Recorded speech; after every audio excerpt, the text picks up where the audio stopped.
মনে হয় যেন আমার গুনার কারণে দুই পার্শ্বের মাটির চাপ শুরু হয়ে গেল।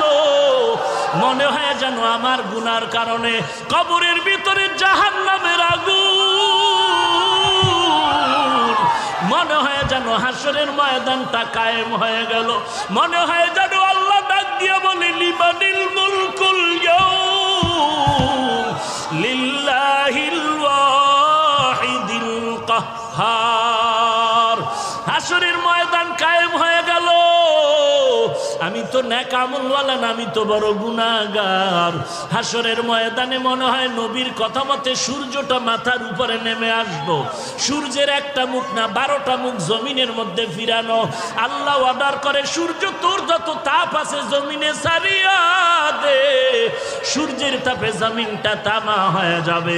ইন্নাল আবরারা লাফি নাঈম।